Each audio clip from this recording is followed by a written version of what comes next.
Hey everyone, this is actually a request. It's going over the bass split trick. So let's check it out. We're going to go over something that's been talked about a few times before, but now they're going to go over a few different ways that we can do it. If you've been into music production in this digital world that we live in, you probably have come across the bass split trick. This is where we take some kind of low-end instrument, usually a bass guitar, and we split up the different frequencies that source lives in and can apply different processing to those different things. For a bass guitar, most commonly is you'll split off just the super sub lows so you can get a nice consistent low end, and then you'll blend in your top end from there, and you can even do additional processing if you want.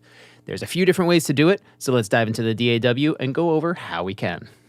Okay, so here we are inside of our session, and let's just imagine that you're an at-home producer and you just have your bass guitar plugged into your interface. That is a DI bass guitar. There's no amp, there's no nothing else. That gives us something like what we have here on the right side of the screen. This is our bass DI. A standard bass DI sounds a little like this.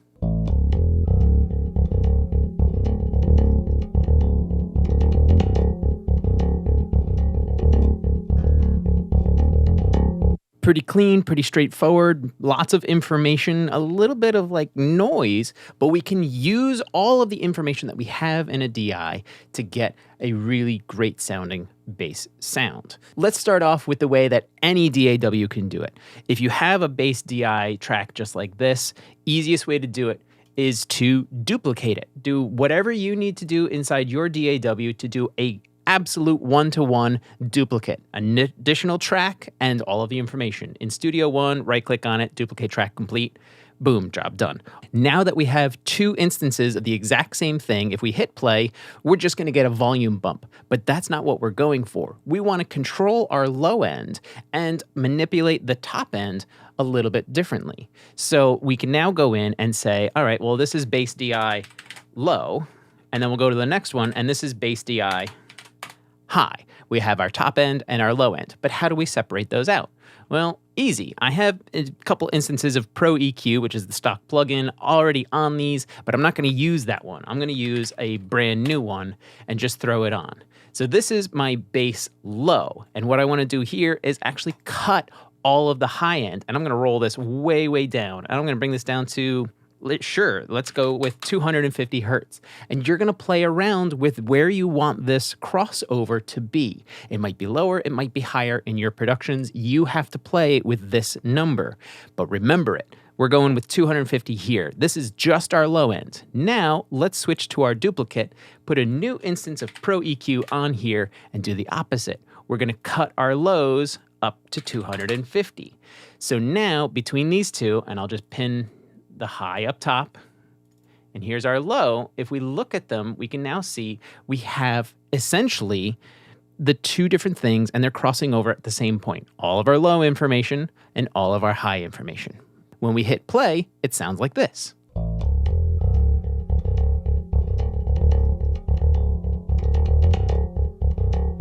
I have them summing to a bus track, and you can do that in your production as well to do even more processing. If we turn, I'm going to turn one off and turn off my EQ, and here's like a quick before and after if the split trick is actually working.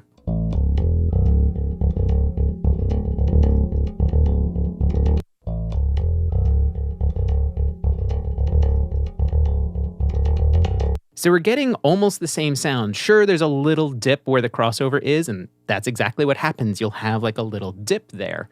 But again, like I said earlier, you have to play around with where you want that crossover frequency to be to work in your production. So there it is. That is the basis on how to get things started. You are duplicating your bass, you're cutting off the high end from one track and the low end from another. So here are some typical things you would do. On your low, you could follow this up with something like a limiter or a compressor. I'm just going to go with a stock compressor with some pretty drastic kind of settings, and I just want a very consistent low end. I'm going to go with a pretty fast attack and a pretty quick release as well, but actually I'm going to slow it down because I'm thinking about it and I do want it a little bit slower.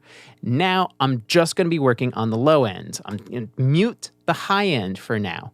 So you may have difficulty hearing this next bit if you're not on headphones or studio monitors. If you're listening on your laptop or your phone, you're probably not going to hear it. Here's our low end, and we're just going to really compress it to where we want it to be.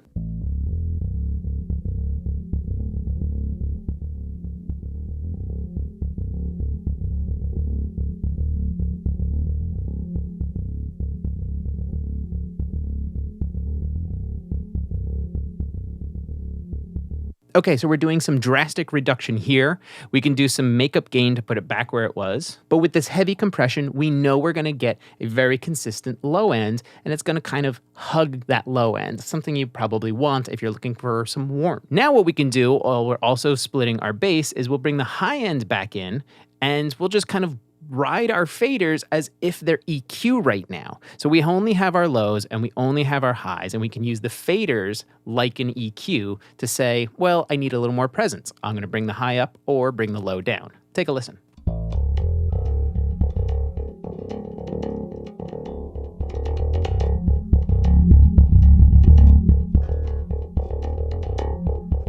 Cool, now I can place the low end exactly where I want it. But this is kind of a rock song, so let's go to our high end, and now let's throw an amp sim on here. We can go with Ampire, and we'll just very quickly go to the STV, and just by default, let's take a listen to where this is. This is an amp on just the top end.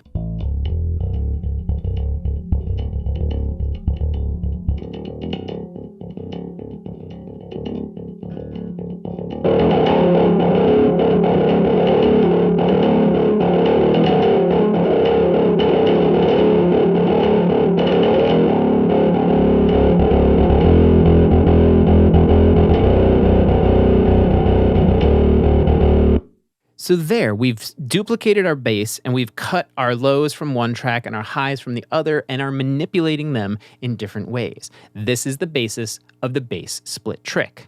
There's a way to do it inside Studio One with stock plugins, so let's go over the Studio One way to do it. Now let's go over the Studio One version. If what I'm about to go over isn't available in your version of Studio One, you can just use what we just did and duplicate, cut the lows, cut the highs. But if you're using Studio One Pro, you can go in and add the splitter in.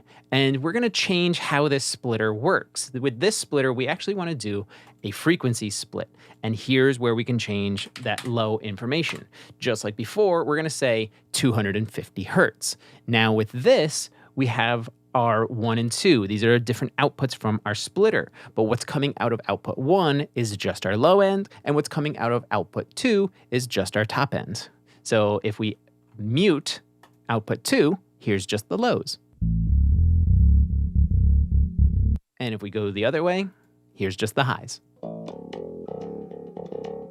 Now, all of those same things we were doing before, we can do right here because I can take my compressor and just put it on the low end like this and now manipulate it. And I can do all of the same things we were doing before, but it's only on one instance of this track instead of duplicating. I'm using the splitter to split up these signals instead of using 2 instances, multiple EQs, and then summing it all back together. I'm just using the one track to do it. So I'm going to fast forward through dialing something in using the splitter, something very similar to what we just heard. Here we go.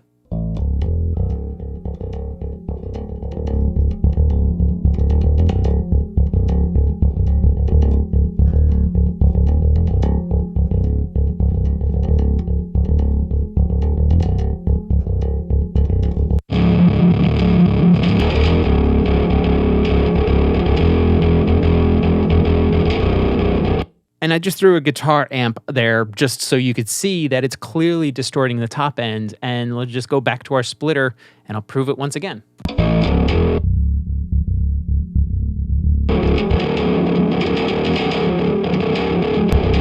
Now follow it up with whatever you need to. Maybe you want to throw Pro EQ after Ampire to really clean that stuff up.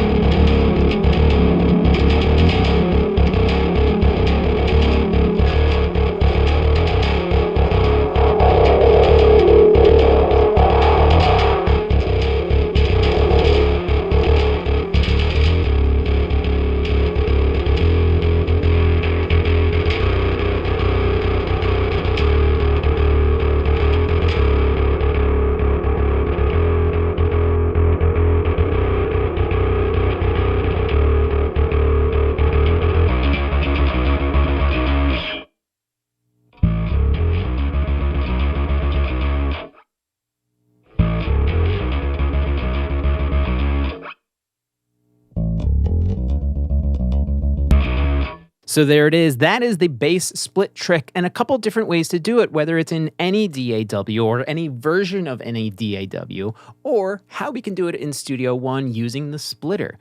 There's a bunch of other plugins out there that will allow you to do very similar kinds of things built into their plugins where you process, it's like multiband processing. You're processing the lows, the mids, the highs. It is how we are able to refine those bits and make it controlled in just different areas.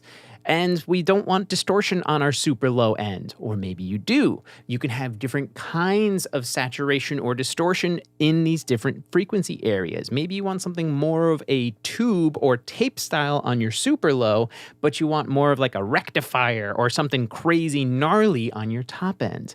This is why we do the bass split, so we can affect them separately and have them fit into our productions in whichever way we need it to happen. So there it is. That's the bass split trick. Use this in your next production and make sure you listen to your low end as you're doing it to make sure that it's clean and not completely cluttered. If you're interested in knowing more about decluttering your mix, check out this video in the top right-hand corner, and it's also going to be linked down in the description. So there it is. That is the bass split trick. Use it in your next production and let me know if it helps you out to get a very consistent and warming low end. Thanks, happy mixing, and I'll see you next time.